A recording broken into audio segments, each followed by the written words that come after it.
ए रुको, आज तुम्हारी नौकरी का दूसरा दिन है और तुमने लेट आना भी शुरू कर दिया।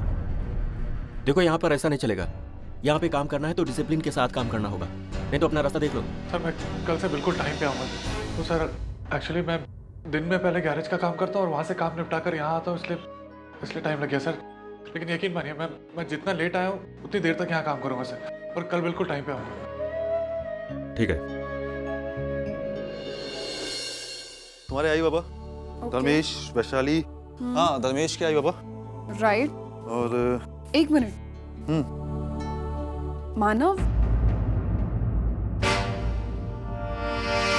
मानव और अर्चुताई का नाम इस लिस्ट में किसने लिखा? किसने लिखा मतलब? लिस्ट मैंने बनाई तो जाहिर सी बात है नाम मैंने ही डाला होगा। क्यों, क्या जरूरत है? देखो सतीश, अर्चुताई हमारी खुशियों में शामिल होना चाहती है तो ठीक है, मुझे उससे कोई प्रॉब्लम नहीं, वो जरूर आ सकती है, लेकिन मानो के बगैर वो नहीं आएगी। तो फिर ठीक है ना, उसे नहीं बुलाएंगे। उसका नहीं आना मैं बर्दाश्त कर सकती हूँ, लेकिन मानव का मेरी नजरों के सामने होना मैं बर्दाश्त नहीं कर सकती। अच्छा, मुझे समझ में नहीं आ रहा कि अचानक से इतनी कड़वाहट कैसे तुम्हारे मन में? अचानक से नहीं, उसके पीछे बहुत सारे रीजंस है और वो तुम जानते हो। और उनमें से जब भी मैं कोई रीजन निकालता हूँ ना, तो मुझे हर बार मानो अर्चना बेगुनाह नजर आती है। इस मामले में तुम्हारे साथ बात करना तो बेकार है, क्योंकि तुम्हारे लिए मानव तो भगवान बन चुका है ना। भगवान नहीं, लेकिन कम से कम एक अच्छा इंसान तो है। अब तुम क्या चाहते हो? इस बात को भी लेकर हमारे बीच में झगड़ा हो फिर से? प्लीज सतीश, मैं नहीं चाहती कि वो लोग हमारी पार्टी में आए। ठीक है, तुम नहीं चाहती हो ना? मेरी एक बात तो सुन लो। देखो मानो अर्चना भले ही तुम्हारी नजरों में खराब हो, लेकिन वो हमारे परिवार का एक हिस्सा है। अगर हम उन्हें अपनी एनिवर्सरी में नहीं बुलाते हैं तो कहीं ना कहीं हमारी खुशियां अधूरी रह जाएंगी। वर्षा, देखो जो भी है, हमें उनको अपनी एनिवर्सरी में बुलाना चाहिए। तभी रिश्तों में क्या होता है, रिश्तों में अगर कड़वाहट होती है, कड़वाहट को निकाल करके आप रिश्तों को अपनाओ ना, तो बहुत खुशी मिलती है, बहुत आनंद मिलता है। मैं बस वही चाहता हूँ। बाकी ठीक है, अगर मानो अर्चना आते हैं तो मुझे खुशी मिलेगी। अब तुम्हारे पर डिपेंड करता है कि तुम मेरी खुशी चाहती हो या नहीं। हमेशा यही होता है, तुम मुझे कन्विंस करने की कोशिश करते हो और मैं कन्विंस हो जाती हूँ, और अगर नहीं भी होती हूँ ना तो मैं वही करती हूँ जो तुम चाहते हो। ठीक है, अब क्या है, तुम्हें चाहिए वो लोग आए तो बुला लो, मैं क्या कर सकती हूँ?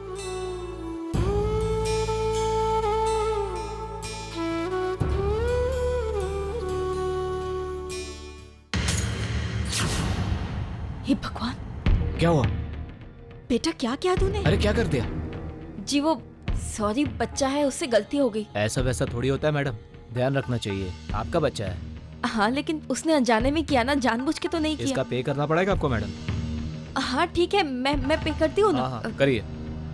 भाई साहब अभी तो नहीं 300 रुपए का है वो मैडम। भाई साहब देखिए, अभी तो मेरे पास सिर्फ 150 रुपए है, आप ले लीजिए। नहीं मैडम, ऐसा नहीं चलता है, 300 रुपए देना ही पड़ेगा आपको। हाँ मैं आपको देती हूँ ना, ये आप पास में एक होटल है जहाँ मैं रुकी हूँ। मंगा लीजिए प्लीज। भाई साहब मैं समझती हूँ आपकी बात। Sorry madam. भाई साहब कितना हुआ इसका? 300 रुपए हुए मैडम, इनके पास 150 रुपए ही है। ये लीजिए। जी लीजिए। Thank you madam. Thank you so much Archana. मुझे तो लगने लगा है हम लोगों का पिछले जन्म का कोई रिश्ता है, इसीलिए देखो ना, जब भी मैं मुसीबत में होती हूँ तुम आके मुझे बचा लेती हो। इसमें थैंक यू कहने वाली कोई बात नहीं है। रिश्तों का क्या है, रिश्ते तो कहीं भी जुड़ जाते हैं। तुम कैसी हो? जी मैं ठीक हूँ। अभी कुछ दिनों पहले मानव से मुलाकात हुई थी, उन्होंने आपको बताया होगा ना?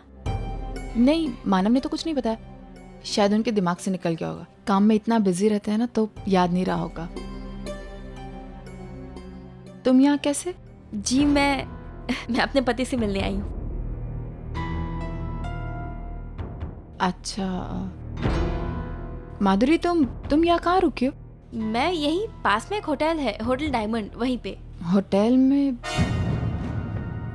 मेरा मतलब है तुमने मुझसे कहा था कि तुम्हारे पति यहीं रुके हुए हैं, तो फिर होटल में क्यों? जी वो अभी उनके पास मुंबई में अपनी खुद की जगह नहीं ना रहने को। एक्चुअली कंपनी में उन्होंने उनको एक फ्लैट अलॉट किया है, तो वही रुके हैं। लेकिन उनके कुछ कलीग्स भी हैं जो उनके साथ रहते हैं, तो इसीलिए उनको अच्छा नहीं लगता मुझे वहाँ लेके जाना। इसका मतलब है धर्मेश माधुरी से भी झूठ बोल रहा है। वैसे आप कहाँ रहती हैं? मैं यहीं पास में रहती हूँ। ओह, घर चलो ना, चाय पियेंगे, थोड़ी देर बातें बातें करेंगे। अब आओ, चलो वरुण।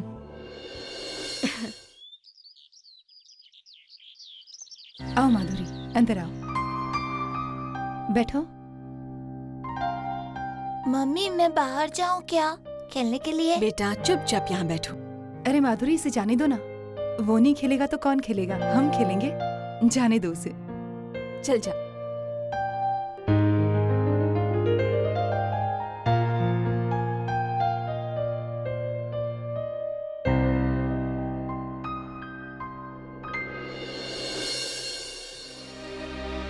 और कितने दिन यहाँ रहने का तय किया है? वैसे कुछ तय तो नहीं किया है, एक इम्पोर्टेंट काम से आई हूँ, वो बस खत्म हो जाएगा तो मैं चली जाऊंगी। आप अपने पति के बगैर रह कैसे लेती हैं? मैं तो मानव के बगैर रहने की सोच भी नहीं सकती। मजबूरी है। अच्छा, वो काम क्या करते हैं? जी वो एक पब्लिकेशन फर्म में है, एज अ मार्केटिंग मैनेजर। आप कभी उनके फ्लैट पर गई हैं जो कंपनी ने अलॉट किया है?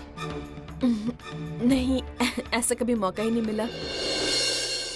अच्छा माधुरी, आपके पति के माता पिता वो कहाँ रहते हैं? वो गुजरात के एक छोटे से गांव खेड़े में रहते हैं। सचमुच हद कर दी धर्मेश ने भी। कितना झूठ बोला है उसने माधुरी से।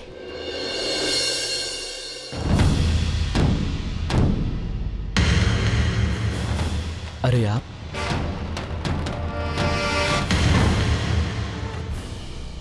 मानव, आपने तो कल मुझे अपना पता दिया ही नहीं। तो देखिए ना, आज आपकी वाइफ के साथ मुलाकात हो गई और वो खुद मुझे यहाँ ले आई। नहीं, मैं तो उस दिन बस। अरे मानव, आप तो बुरा मान गए।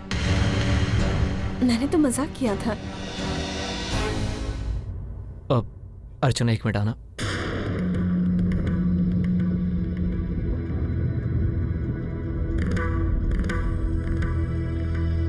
अर्चना ये क्या कर रही है? मानो मैंने इसे यहाँ बुलाया है। मैं जानना चाहती थी कि धर्मेश सिर्फ वैश्य को ही धोखा दे रहा है या फिर इसे भी। लेकिन मानव, आप जानते हैं क्या हुआ? मानव धर्मेश इसे भी धोखा दे रहा है। इतने झूठे बहाने बनाए, इतने झूठे बहाने बनाए कि मैं आपको बता नहीं सकती। मैं सोच रही हूँ कि मैं इसे सारी सच्चाई बता दूँ। नहीं अर्चना, ऐसा मत करो। मानव, हम वैश्य को तो सच नहीं बता सकते क्योंकि हम मजबूर हैं, लेकिन माधुरी को तो सच बता ही सकते हैं। लेकिन अर्चना, धर्मेश को किसी न किसी तरह सजा मिलनी ही चाहिए। अगर ये सजा मैं वैश्य के हाथों नहीं दिला सकती तो कम से कम मैं माधुरी के हाथों से सजा दिला कर रहूंगी।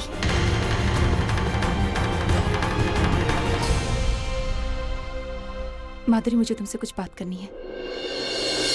तुम्हारा पति तुम्हें धोखा दे रहा है।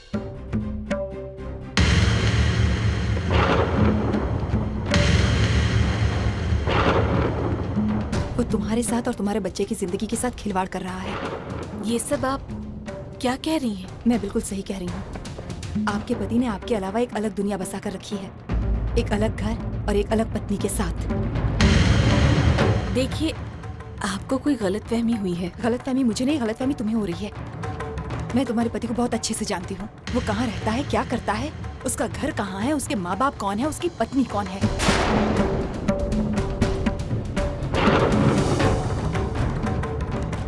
ये सब आप इतनी दावे के साथ कैसे कह सकती हैं? क्योंकि आपके पति की दूसरी पत्नी मेरी बहन है।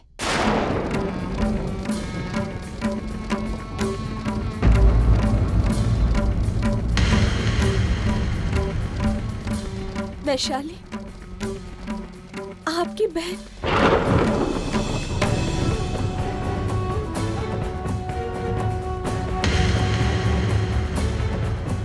तुम मेरी बहन को कैसे जानती हो?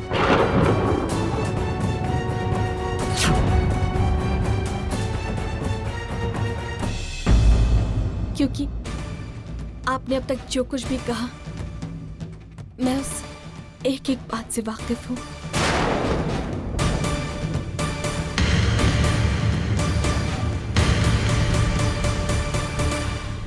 तुम अपने पति की सच्चाई जानते हुए भी उसका साथ दे रही हो? तुम उसे यहाँ मिलने आई? क्यों माधुरी? कुछ क्यों का जवाब नहीं होता। वैसे भी ये मेरा निजी मामला है, मैं किसी के साथ डिस्कस नहीं करना चाहती। एक मिनट, ये तुम्हारा निजी मामला नहीं है, ये मेरी बहन की जिंदगी का मामला है। मेरी बहन की जिंदगी बर्बाद होते जा रही है। मुझे लगा था तुम बहुत मासूम लड़की हो, तुम किसी गलत चीज में फंसती जा रही हो, लेकिन तुम तो बहुत चालाक निकली। तुमने सिर्फ धर्मेश के पैसों के लिए। एक मिनट, आप कुछ नहीं जानती मेरे बारे में, इसलिए कोई भी राय बनाने से पहले 10 बार सोच लीजिए। सोचा ही है, इसीलिए कह रही हूं। अगर तुम मासूम लड़की होती ना, तो अब तक धर्मेश को छोड़ चुकी होती। अच्छा, इतना आसान है सब कुछ? तो ठीक है, जाके अपनी बहन को ये सच्चाई बता दीजिए और उससे कहिए कि धर्मेश की जिंदगी से चली जाए। जा सकती है वो? नहीं ना, वो मेरे बाद धर्मेश की जिंदगी में आई थी, इसलिए उसका उनकी जिंदगी से चले जाना ज्यादा अच्छा होगा। कुछ सच कड़वे होते हैं और उस कड़वे सच के साथ जीना ज्यादा मुश्किल है। आप मुझे कभी समझ नहीं पाएंगी, मैं आपकी बहन जो नहीं हूं ना। छोड़िए, अब बस कुछ ही दिनों की बात है। जिस काम के लिए मैं आई हूं बस वो हो जाए, उसके बाद मैं धर्मेश की जिंदगी से हमेशा हमेशा के लिए चली जाऊंगी। इतनी दूर कि कोई मुझे जाके भी ढूंढ नहीं पाएगा।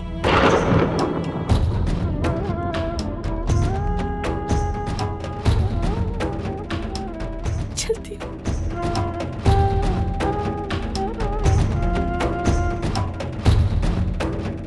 चल बेटा।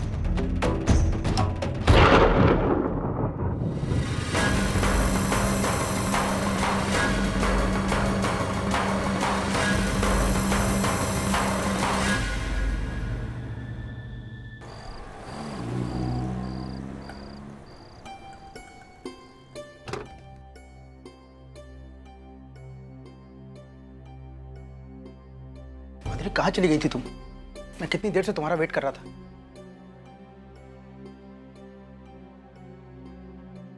माधुरी, आपने ये सच्चाई मुझसे क्यों छुपाई? कौन सी सच्चाई?